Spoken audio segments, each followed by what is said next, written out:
अस्सलाम वालेकुम फ्रेंड्स। आज हम ऑपरेटिंग सिस्टम लेक्चर सीरीज में इंटरप्ट्स को डिस्कस करेंगे। इंटरप्ट्स क्या होते हैं, इंटरप्ट हैंडलर क्या होता है, कॉमन फंक्शंस क्या हैं इंटरप्ट के, क्लासेस ऑफ इंटरप्ट्स, इन सब के बारे में हम डिस्कस करेंगे। हम ये भी देखेंगे कि इंटरप्ट जो हैं वो सिर्फ हार्डवेयर से पैदा होते हैं या फिर सॉफ्टवेयर से भी जनरेट किए जा सकते हैं।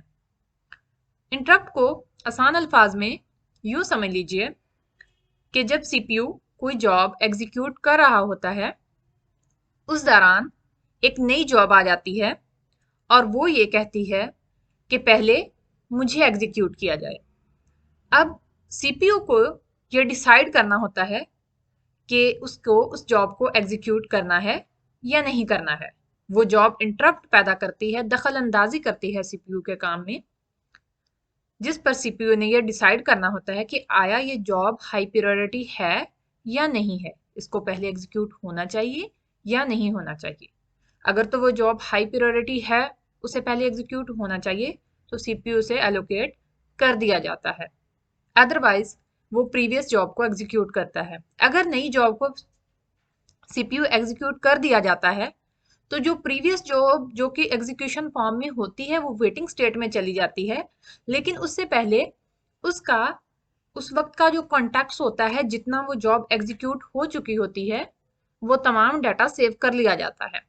जब सीपीयू दोबारा अवेलेबल होता है तो जॉब को वहीं से दोबारा स्टार्ट किया जाता है जहां से उसे स्टॉप किया गया होता है, यानी पॉज स्टेट में चली जाती है वो जॉब। इसको देख लेते हैं। It's a hardware generated change of flow with in this system. एक सिस्टम के अंदर हार्डवेयर के जरिए जो चेंज ऑफ फ्लो क्रिएट किया जाता है, जो डिस्टर्बेंस पैदा की जाती है, उसे हम इंटरप्ट कहते हैं। हार्डवेयर की तरफ से ये पैदा किया जाता है सिस्टम के अंदर। इंटरप्ट हैंडलर क्या होता है? इंटरप्ट हैंडलर एक ऐसा फंक्शन है, ऐसा प्रोग्राम है जो कि डील करता है काज ऑफ इंटरप्ट को। इंटरप्ट किस वजह से पैदा हुआ, किस डिवाइस की वजह से पैदा हुआ, उसको डील करना इंटरप्ट हैंडलर का काम है। जब काम मुकम्मल हो जाता है तो उस वक्त कंट्रोल इंटरप्टेड कंटेक्ट को या इंस्ट्रक्शन को वापस रिटर्न कर दिया जाता है। यानी जब जिस डिवाइस की वजह से या जिस जॉब की वजह से इंटरप्ट पैदा हुआ, इंटरप्ट हैंडलर ने उसे सीपीयू फराहम किया, वो जॉब एग्जीक्यूट हो चुकी। जब वो एग्जीक्यूट हो जाएगी तो प्रीवियस जॉब को, प्रीवियस कॉन्टेक्स्ट को हम जो है वो सीपीयू रिटर्न कर देंगे, कंट्रोल उस पर चला जाएगा और जो रिमेनिंग जॉब होगी वो वहां से एग्जीक्यूट होगी। डिफरेंट कंप्यूटर्स के अंदर जो है वो इसका इंटरप्ट्स का मैकेनिज्म जो है वो डिफरेंट होता है, लेकिन इनके कुछ कॉमन फंक्शंस भी होते हैं। वो कॉमन फंक्शंस क्या हैं जो तमाम कंप्यूटर्स के अंदर सेम होते हैं, उन पर एक नजर डाल लेते हैं। When interrupt occurs, control is transfer to the interrupt service routine. जब इंटरप्ट पैदा होता है तो कंट्रोल जो है वो इंटरप्ट सर्विस रूटीन को दे दिया जाता है, यानी पिछली जॉब को वहीं छोड़ा जाता है और कंट्रोल जो है वो नई जॉब के हवाले कर दिया जाता है। सीपीयू उसके कंट्रोल में दे दिया जाता है, वो एग्जीक्यूट होती है। और ये काम कैसे होता है, कैसे पता चलता है कि फलान डिवाइस ने इंटरप्ट जनरेट किया है? ये काम इंटरप्ट वेक्टर का होता है। इंटरप्ट वेक्टर के जरिए से हम ये पता लगाते हैं कि इंटरप्ट जनरेट हुआ है और इस डिवाइस ने जनरेट किया है, इसको सीपीयू हमने देना है, इस जॉब को सीपीयू देना है। जो इंटरप्टेड इंस्ट्रक्शन है, यानी जो पहले से एग्जीक्यूट हो रही थी, उसका जो एड्रेस है वो सेव कर लिया जाता है। क्यों सेव किया जाता है? ताकि जब वो सीपीयू अवेलेबल हो तो जहां जॉब पास की गई थी वहीं से दोबारा एग्जीक्यूट कर ली जाए।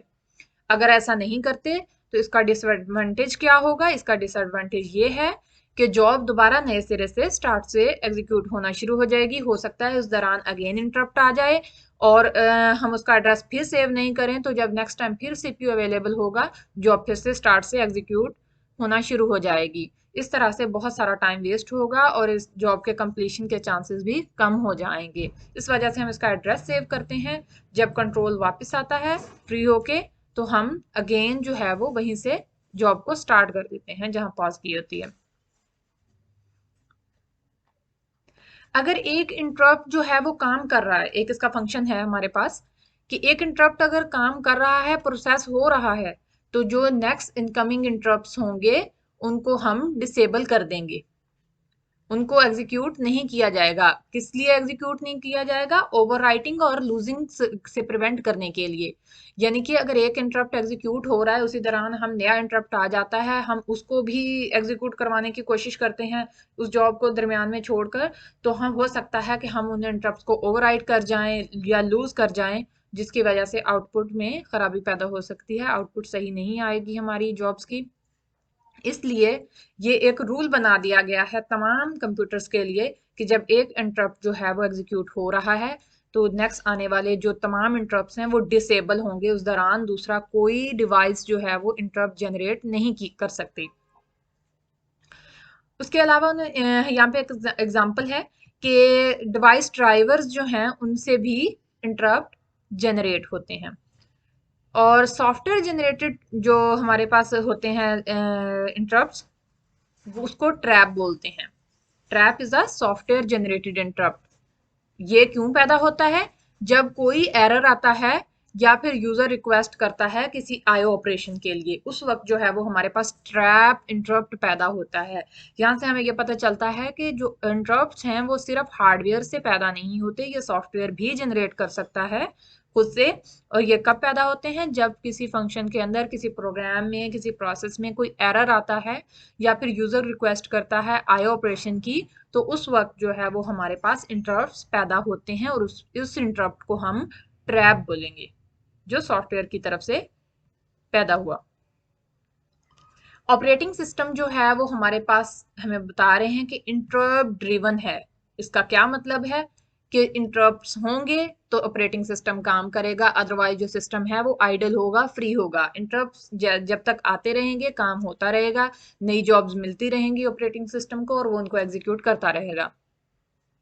अब ये कैसे पता लगाएंगे कि इंटरप्ट किस डिवाइस ने जनरेट किया, कहाँ से आया, क्या वजह थी इंटरप्ट के जनरेट होने की, और हमें सीपीयू किस जॉब के हवाले करना है या फिर किस डिवाइस के हवाले करना है, या हमारा सिस्टम जो है वो कैसे एग्जीक्यूशन करेगा नेक्स्ट, ये पता लगाने के लिए हमारे पास दो मेथड्स मौजूद हैं। एक हमारे पास पूलिंग है और एक हमारे पास वेक्टर्ड सिस्टम है। वेक्टर सिस्टम और पूलिंग में क्या डिफरेंस है हम ये देख लेते हैं। पूलिंग एक ऐसा तरीकाकार है जिसमें हमारा जो इंटरप्ट हैंडलर है वो हर डिवाइस के पास जाता है बाकायदगी से, सबके पास बारी बारी, कि आपने इंटरप्ट जनरेट किया, आपने किया, वो सब डिवाइसेस को बारी बारी चेक करता है। सिस्टमैटिक चेकिंग, सिस्टमैटिक चेकिंग करता है, यानी बिलतरतीब सबके पास जाता है, चेक करता है कि क्या आपने जो है वो इंटरप्ट जनरेट किया, हर डिवाइस को बारी बारी चेक करता है। और जिस डिवाइस ने इंटरप्ट जनरेट किया होता है, जब वो वहां पहुंचता है तो फिर जो है वो कंट्रोल उसके हवाले कर देता है। इससे हमें डिसएडवांटेज इसका क्या है कि इसके वजह से जो है ना वो ज्यादा टाइम कंज्यूम हो जाता है हमारा। ज़ाहिर है हर डिवाइस को चेक करना है और उसमें जो है ना फिर पता लगाना है कि इंटरप्ट कैसे जनरेट हुआ। अगर हम वेक्टर इंटरप्ट सिस्टम यूज करते हैं तो ये डायरेक्टली वर्क करता है, ये चेक नहीं करता ईच डिवाइस को, ये डायरेक्टली वर्क करता है। ऐसा इसलिए होता है कि जब इंटरप्ट जनरेट होता है तो उसके साथ एक कोड भेजा जाता है, एक एड्रेस भेजा जाता है, जिसको ट्रेस करते हुए वेक्टर इंटरप्ट सिस्टम जो है वो डायरेक्टली उस डिवाइस का पता लगा लेता है जहां से इंटरप्ट जनरेट हुआ होता है। ये इसका एडवांटेज हमारे पास ये है कि ये लेस टाइम लेता है। डेफिनेटली इसमें इस डिवाइस को चेक करने की ज़रूरत नहीं होती हमें, हम डायरेक्टली उसी जगह पर पहुंच जाते हैं जहां से इंटरप्ट जनरेट हुआ होता है, इस वजह से इसमें कम टाइम लगता है। इंटरप्ट्स को कैसे इनेबल या डिसेबल किया जाता है, इस सारी सूरत हाल को हम एक डायग्राम के जरिए से समझ लेते हैं। यहाँ पर हम देख सकते हैं कि चंद एक डिवाइसेस लगी हुई हैं जो कि इंटरप्ट को प्रोड्यूस कर रही हैं। तमाम डिवाइसेस से इंटरप्ट प्रोड्यूस हो रहा है। यहाँ पर हमारे पास एक इंटरप्ट कंट्रोलर मौजूद है। इसने ये डिसाइड करना है कि किस इंटरप्ट को पहले एग्जीक्यूट कराया जाना चाहिए। यहाँ से ये इंटरप्ट को सिलेक्ट करके यहाँ पर लेके आता है सीपीयू से कनेक्ट कराने के लिए। यहाँ पर सीपीयू अगर किसी और जॉब के पास अवेलेबल है तो फिर यहाँ से सीपीयू इंटरप्ट जो है वो इनेबल या डिसेबल होगा। अगर तो सीपीयू जो है वो इस इंटरप्ट को प्रायोरिटी देता है, इसकी प्रायोरिटी हाई है पहले वाली जॉब से, तो यहाँ से ये इसके साथ कनेक्ट हो जाएगा और ये इंटरप्ट जो है वो इनेबल हो जाएगा। अदरवाइज ये इंटरप्ट जो है वो दूसरी सूरत हाल में जो है वो डिसेबल रहेगा। यहाँ से इसका कनेक्शन सीपीयू के साथ नहीं होगा। नेक्स्ट हमारे पास कुछ क्लासेस हैं इंटरप्ट्स की, जिसमें हमारे पास फर्स्ट नंबर पे है supervisor call interrupt. Supervisor call interrupt एक ऐसा इंटरप्ट है जो कि यूजर की रिक्वेस्ट पर जनरेट किया जाता है। यानी कि यूजर जो है वो सिस्टम की कोई पर्टिकुलर सर्विस चाहिए होती है उसे, या फिर उसे कोई इनपुट आउटपुट ऑपरेशन परफॉर्म कराना होता है, या फिर उसे मजीद स्टोरेज चाहिए होती है, तो उस वक्त जो है एसवीसी यानी सुपरवाइजर कॉल इंटरप्ट जो है वो जनरेट किया जाता है। नेक्स्ट है हमारे पास आईओ इंटरप्ट। आईओ इंटरप्ट तब जनरेट होते हैं जब कोई भी हार्डवेयर डिवाइस फ्री हो जाती है। कोई भी रिसोर्स जो हमारे पास अवेलेबल होते हैं ये आईओ डिवाइस हार्डवेयर की तरफ से प्रोड्यूस किए जाते हैं। ये एक्चुअली में एक सिग्नल होता है जो कि सीपीयू को सेंड किया जाता है आईओ डिवाइस का स्टेटस बताने के लिए कि वो बिजी है या फ्री है या फिर डिवाइस रेडी है, उसे आप यूज कर सकते हैं। एक्सटर्नल इंटरप्ट्स जो हैं वो डिफरेंट इवेंट्स की वजह से पैदा होते हैं, जिसमें हमारे पास किसी भी क्वांटम की एक्सपायरेशन या फिर किसी मल्टी प्रोसेसर सिस्टम में किसी दूसरे प्रोसेसर की तरफ से भेजा जाने वाला सिग्नल है, वो एक्सटर्नल इंटरप्ट्स में आएगा।